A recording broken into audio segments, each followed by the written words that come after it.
Hey, what's up guys? Mass Mechanics here and welcome back to the channel. Today we're going to address a major failure point that is seen in a lot of the Ford Powerstrokes, unfortunately. And that has to do with the cold air charge pipe coming off the intercooler going into the intake. Now, they are rubber with plastic couplers, and unfortunately they either split in the rubber pipe or the coupler breaks off, and then the truck is immobile. You are blowing air all over the place and it's not getting any boost at all, and it's a major failure.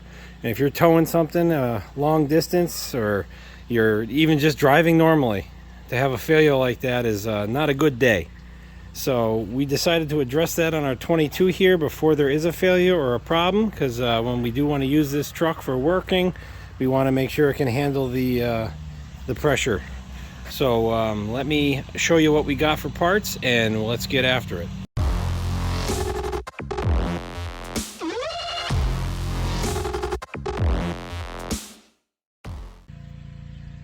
Alright guys, well, to address this issue, we got a hold of the guy is at SPE Motorsports, and we ordered ourselves their charge pipe upgrade. Now, according to the directions, it says 17 to 19, but this also fits all the way up to 22. So it's still to the current model year this far. So here's our directions. They're pretty straightforward and simple. There's not a whole lot there. They give you some pretty good pictures for people that don't really know what they're looking at. The nice things I like about it is you have this really dense, heavy billet aluminum, nice clip setup here, instead of the ends that are plastic that break off on the Ford ones. Also, instead of using regular cheap clamps, they have these nice stainless T-type clamps.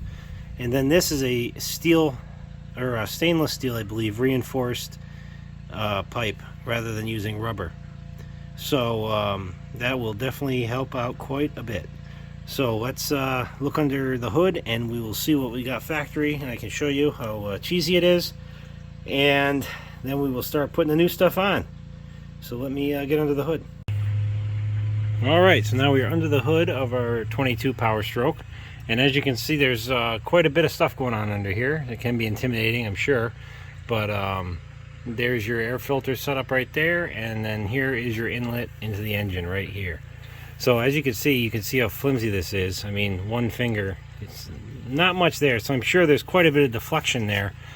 When boost is created, I'm sure it expands and you actually lose pressure. Also, here's the plastic coupler here, and then you got that spring clip there. All you do is you pop that up with a screwdriver quickly, and that part will pull right off. Unplug your connector.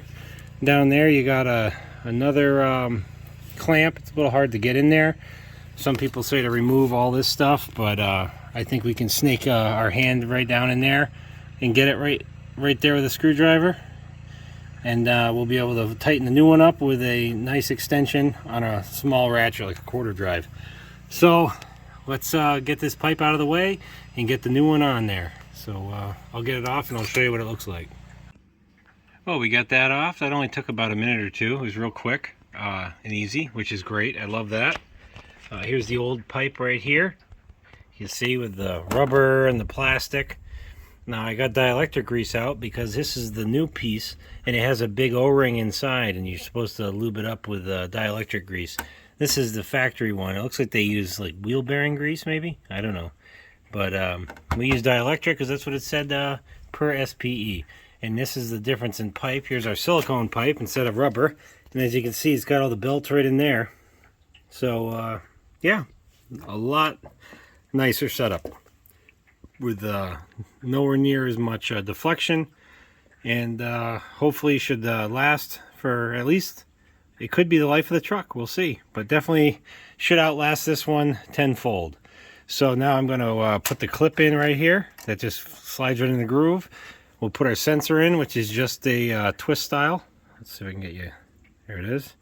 See, just put it in and turn it, and your factory sensor. Try to clock it in the right direction so that way that just clips right in like it did. And I'll start getting all that lined up, and I'll show you if I have any trouble, or I'll show you it when it's all put together. So let me get after that. Alright, well there it is. Real simple install, very straightforward. The only thing I wish is that the nice engraving for SPE, you could see it. But I wanted to make sure and clock the sensor in the exact position it was factory, just in case there's some sort of a difference in temperature, flow, or whatever it needs. So you're better off just mimicking the stock positioning for a lot of that kind of stuff. So I'd rather have it over where it belongs. Plus the clearance is way too tight over here. I don't want it vertical because you're so close to the dual alternator setup down there and everything else. So I think it's just better to have it in the stock place and not be able to read the SPE logo there, because this one's going to have to do. Now down here, let's see if I can get you a view. There's your clamp. Real easy. I just used two extensions and a ratchet and snugged it right in. And it feeds right in. You don't have to remove any of this stuff. It's not in the way, really. Just snake your arm right in through here and tighten it in. Real simple. So straightforward and easy, and that was it. So now that that's all set up, let me fire it up, and we'll check for any kind of boost leaks and make sure no lights are on the dash and everything's all good to go. So let me fire it up. Everything feels good. Nothing where the fittings were. Down here, everything feels good. Pipe's got air in it. It should be good to go. I'll give it a couple of revs just to make sure it doesn't blow off, which would be ridiculous if it did, but it's worth checking.